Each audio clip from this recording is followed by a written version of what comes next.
Okay, we're going to try to understand the first passage of the SAT full length test 2 that you recently attempted. And this is the first reading comprehension from that particular passage.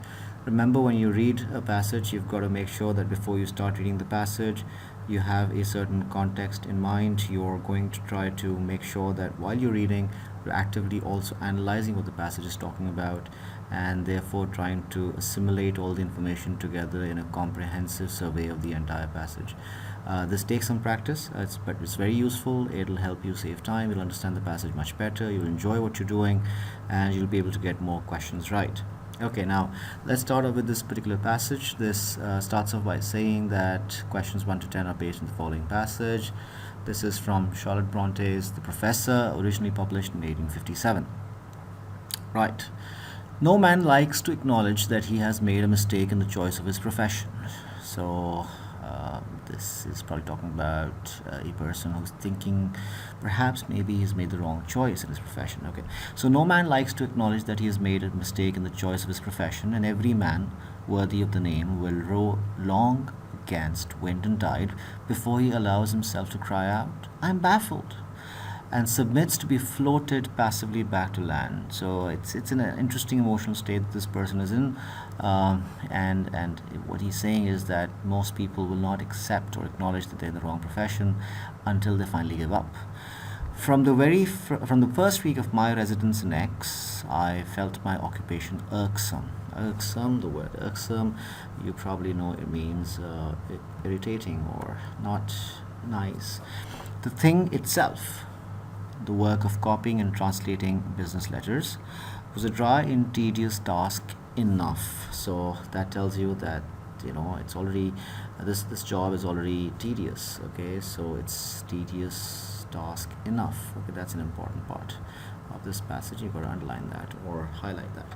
And had that been all, I should long have borne with the nuisance. If that was it, if there was nothing else that was bothering me, then I would have been okay with it. I'm not of an impatient nature, and influenced by the double desire of getting my living and justifying to myself and others the resolution I had taken to become a tradesman. So there are two reasons that he feels that he would do his job without causing too many issues, and these are highlighted here. I should have endured in silence the rust and cramp of my best faculties. So obviously he understands the job that he's doing is not very demanding of his faculties, of his abilities, but he's saying that he'd be okay with it, if that was it. Obviously, that means that the job itself, even though it's not very interesting, but he's okay with it. I mean, he could live with it. I should not have whispered, even inwardly, that I longed for liberty. I should have pent in every sigh by which my heart might have ventured to intimate its distress under the closeness, smoke, monotony, and joyless tumult of Bigben Close, and its panting desire for freer and fresher scenes. So obviously where he's currently located is not a very nice area, but he's saying that he would have put up with it had it not been for something. So what is that something? We've got to try and figure that out. Right? So we're reading here. I should have set up the image of duty, the fetish of perseverance, in my small bedroom at Mrs. King's lodgings, and they too should have been my household gods. What are those two things? The duty and the perseverance. Those are the two things that he's talking about. Okay? They should have been my household gods, from which my darling, my cherished and secret imagination, the tender and the mighty, should never, either by softness or strength, have severed me. So, he's saying that I would have put up with all of that had it not been for something. So, what's that something? We're still waiting for that. But, so probably this is it. But this was not all. The antipathy which had sprung up between myself and my employer, striking deeper root and spreading denser shade daily, excluded me from every glimpse of the sunshine of life. And I began to feel like a plant growing in humid darkness out of the slimy walls of a well. It's interesting, the way this person the author talks about his feelings. He's referring to his own a situation like a plant growing in the humid darkness in a well, which is obviously not a very nice feeling, I guess. And what's the reason? Well, there's been antipathy between himself and his employer. Antipathy is dislike, severe dislike, so that's what's happening. So apparently he feels that his employer doesn't like him that much. Okay, so let's start reading from the next paragraph. Okay, so the first paragraph is it. Before we go on to the next paragraph, let's think about what the first paragraph told us. The first paragraph tells us that this man is not very happy in his profession, but he would have put up with it, put up with the dryness, put up with the monotony of the work that he was doing, had it not been for something, and that something is the severe dislike that he feels has developed between himself and his employer. Okay, so there we go. That's interesting. Let's paragraph. Now, antipathy is the only word which can express the feeling Edward Crimsworth had for me. A feeling, in a great measure, involuntary, and which was liable to be excited by the most trifling movement, look, or word of mine. So, what he's saying is that there's a strong feeling of dislike, and even the smallest of movements, the word trifling means very small movements or looks or words, are causing his employer to become irritated at him. This can happen sometimes when there's severe dislike between two people. Even a small movement can cause them to criticize you, and that's probably the kind of situation that this particular person is facing. So my southern accent annoyed him. The degree of education evinced in my language irritated him. My punctuality, industry, and accuracy fixed his dislike and gave it the high flavor and poignant relish of envy. He feared that I too should one day make a successful tradesman. So apparently, this author has a very high opinion of himself. And that's pretty much visible by the kind of language he's using. You see, the degree of education evinced in my language, my punctuality, industry, and accuracy, and he feared that I too should one day make a successful tradesman. So obviously the author has a very strong opinion, a very good opinion of himself. Had I been in anything inferior to him, he would not have hated me so thoroughly. If I was not as good as I was, this guy would have been pretty okay with me. But I knew all that he knew, and what was worse, he suspected that I kept the padlock of silence on mental wealth in which he was no sharer. In other words, the author feels that he thinks he knows a lot more about his work and compared to his employer, or perhaps that the employer feels that he knows a lot more. So, he suspected, again, he being the employer, he suspected that I kept the padlock of silence, such beautiful language, padlock of silence, on mental wealth in which he was no sharer. If he could have once placed me in a ridiculous or mortifying position, he would have forgiven me much. In other words, the author is saying that, if I had given him the chance to ridicule me by acting in a way that was not acceptable, then, my employer would have been okay with me, because he would have had the chance to criticize me even further for something that I would have actually deserved criticism for. So that's what he's saying. So if he could have once placed me in a ridiculous or mortifying position, he would have forgiven me much. But I was guarded by 3 faculties. So again, talks about his own faculties, his own abilities, and what are those faculties that he speaks so highly of? There's caution, tact, and observation. Okay. And prowling and prying, as was Edward's malignity, it could never baffle the lynx eyes of these, my natural sentinels. So, and what are the natural sentinels? Again, his 3 faculties, as he has mentioned before: caution, tact, and observation. Okay?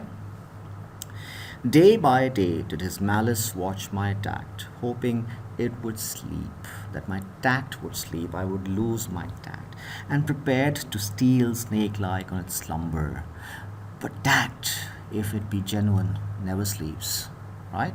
So again, the author thinks very highly of himself. So the second paragraph talks about generally about what the author feels, why there's antipathy, and the author also feels that he's got great faculties, he's got great abilities, and probably he feels that the employer is jealous of those abilities and therefore doesn't like him so much because of those reasons. There's great envy the author feels that the employer holds for him.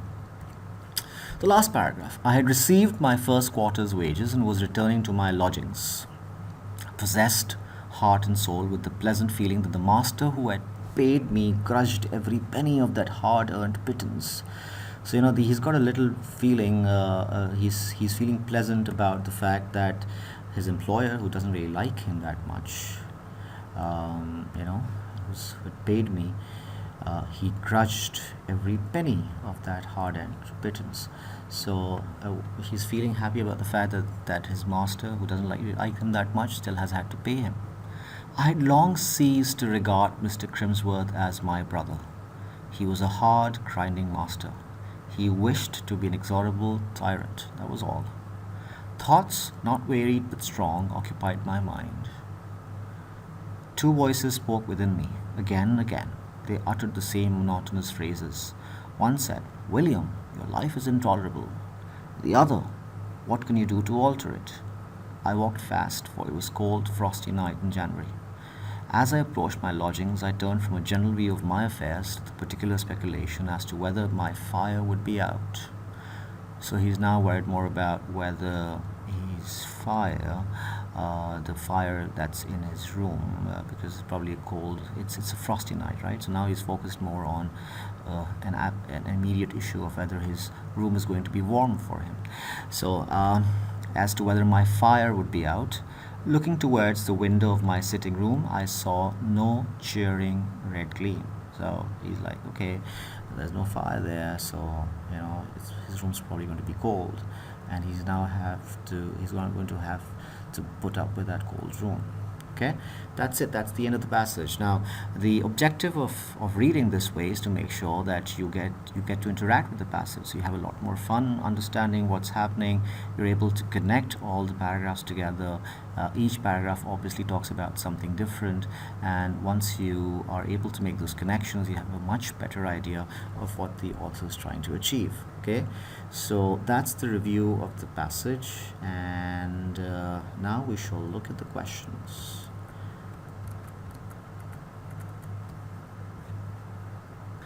Right, so the first question, which choice best summarizes the passage? Okay, so we're going to focus on the option that gives us a good summary of the passage. It wasn't a difficult passage, so let's go through the options. Remember, the answers, the correct answer will be something directly from the passage. Looking for a summary of the passage, so you want to look at the big picture. So if you think about what you've read, you've seen a situation in which the author talks about his own job, the fact that he doesn't really like it so much, but it's made even worse by the fact that he doesn't really get along with his employer, who apparently doesn't like him a lot. So let's look at the options. A says a character describes his dislike for his new job and considers the reason why. That's a good option. B says two characters employed in the same office become increasingly competitive. Doesn't talk about two characters, talks about the opinion of one person. Yes, there is the other character there, but the entire passage is about one person's position, so A is a better option in that case. C says a young man regrets privately a choice that he defends publicly. So that obviously is not happening here. There is no difference between a public decision versus a private choice or private thought. And D says a new employee experiences optimism, then frustration, and finally despair. But we don't see any optimism at the beginning, so there's nothing to choose over there. So the answer's got to be A. Okay, so we'll go for A as the right answer in this case. Okay, number 2, the main purpose of the opening sentence of the passage is to do what?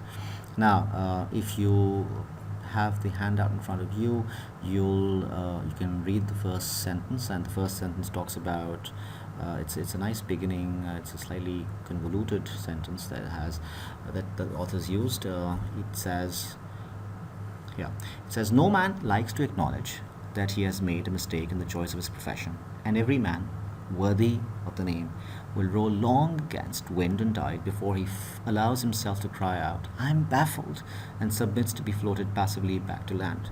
So this sentence says pretty much that you'd have to be really really tired of your position, of your job, to eventually give up and accept defeat and say, yeah, I made the wrong choice in my choice of profession. So that sort of sets the background for what the author is about to discuss. Okay, so A says, let's read the question again. The main purpose of the opening sentence. Okay, so you've got to focus on why does the author use that sentence. Okay, so the main purpose of the opening sentence is to do what? Is to A, establish the narrator's perspective on a controversy. Maybe, but not really a controversy, really.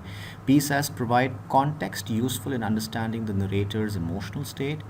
Yeah, that might be it, because we can see that the author's emotional state is obviously quite messed up, in the sense that he's very worried about his position, and so that sort of gives you a better this is a better answer in that sense, that it does provide you a background to why the author is feeling what he's feeling. C says offer a symbolic representation of Edward Crimsworth's plight. No, it's not. It's not really a symbolic representation.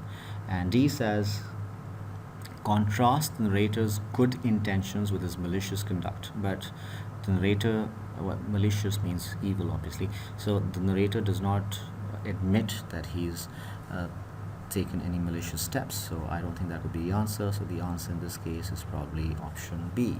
Bravo. Okay, let's look at the next question. During the course of the first paragraph, the narrator's focus shifts from. Okay, now let's just go back to the first paragraph, and if you quickly review what the author talks about in the first paragraph, he starts off by saying that no man would give up easily on his profession, but eventually, and then he says, from the first week I felt my occupation irksome. Obviously it wasn't so great.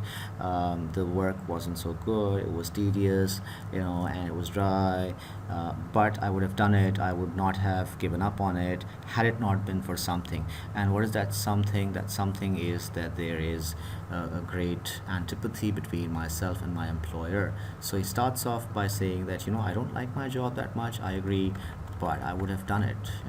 So, but eventually I think I'm going to give up because I don't really get along with my boss that much. So let's look at the options.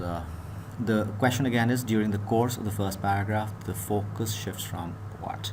A says recollection of past confidence to acknowledgement of present self-doubt. Doesn't talk about past confidence at all. B says reflection on his expectations of life as a tradesman to desire for another job. Not really. Doesn't talk about his expectations of life as a tradesman at all. C says generalization about job dissatisfaction to specifics about his own situation. Now that's better. Yes, he does start off by saying that he doesn't really like his job that much, but he would have put up with it had it not been for a certain situation. And then he talks about that particular specific situation that's causing him to now think about giving up. So probably C is a good option. D says evaluation of factors making unhappy to identification of alternatives, but he does not choose any alternatives. Remember, any answer that chooses that includes a part that doesn't really happen in the passage can't be the right answer. So the answer is most probably C. Okay, let's go on and look at question number 4.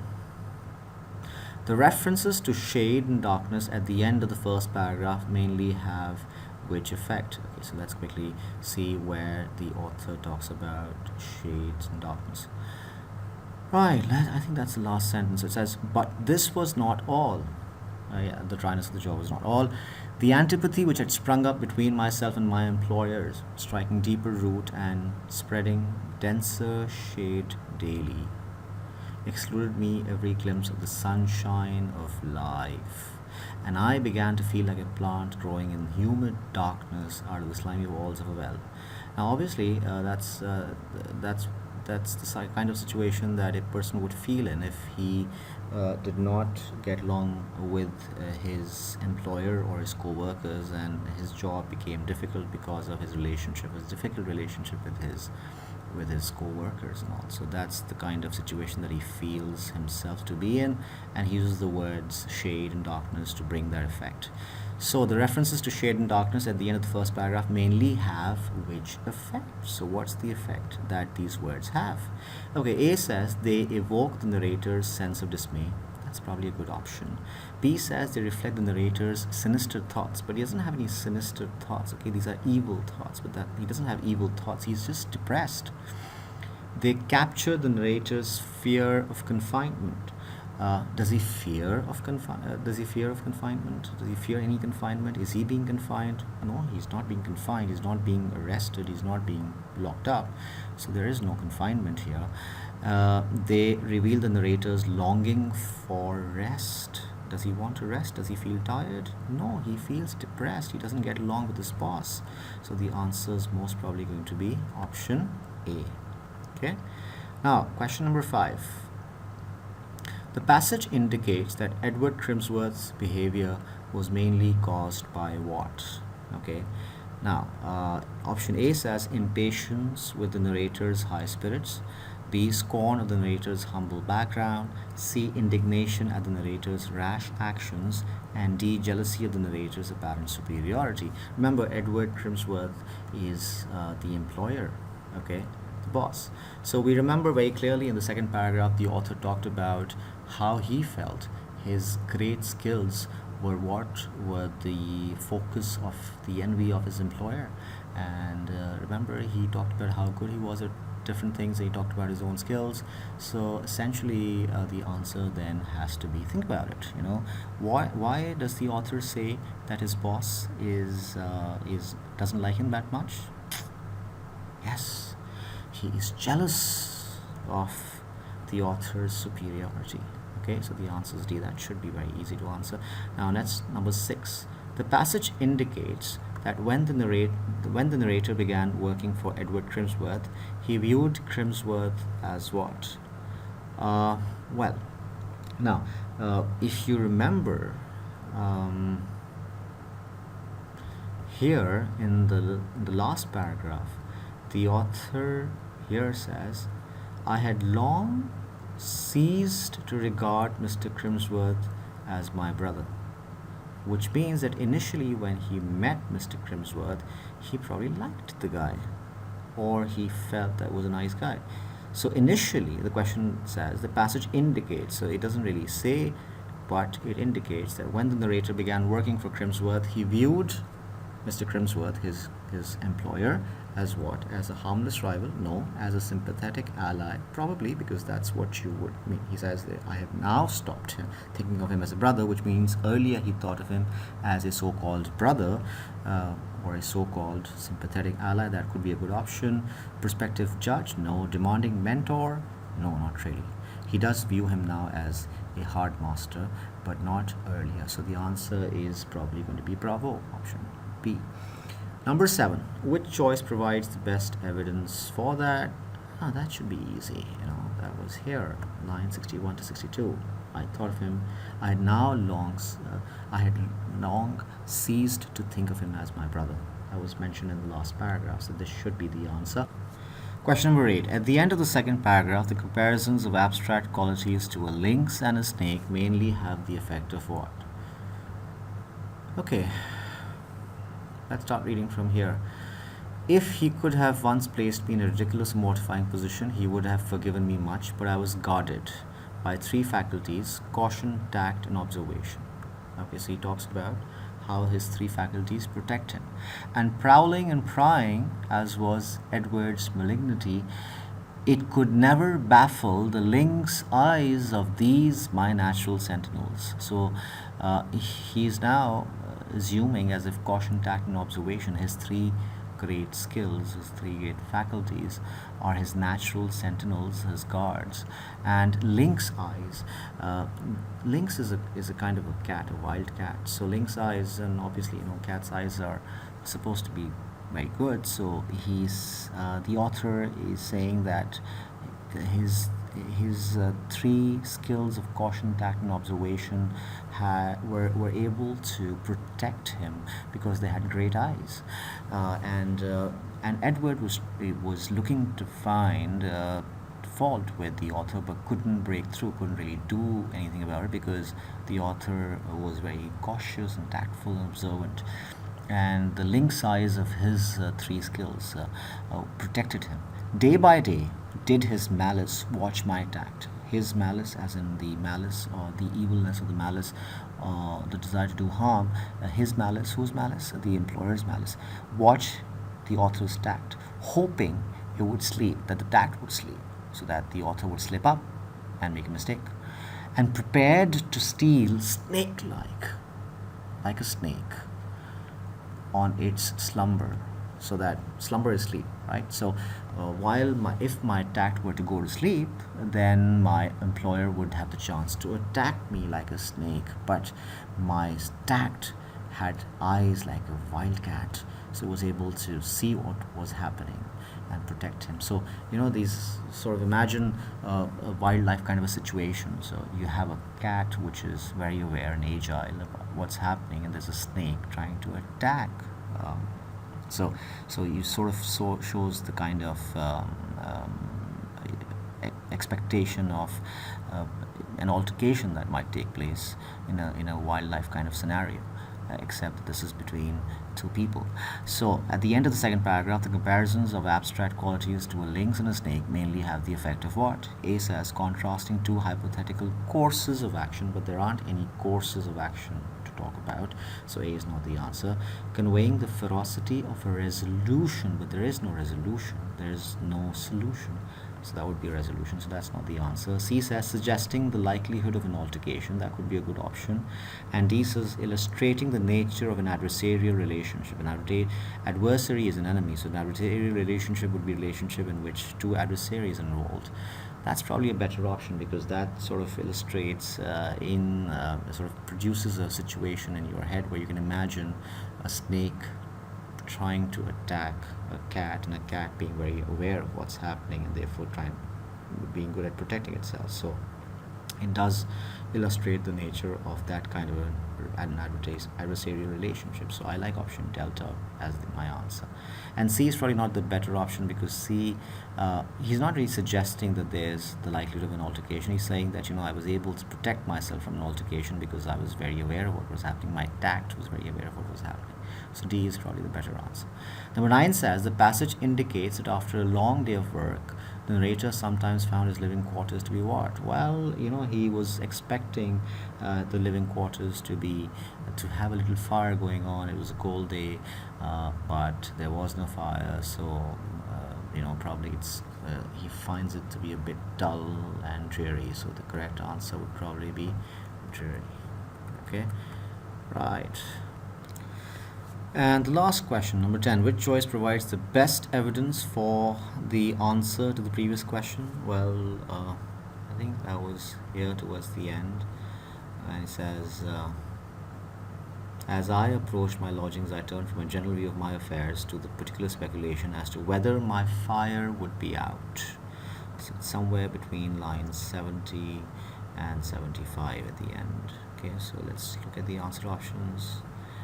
That's probably it. Option delta should be our right answer.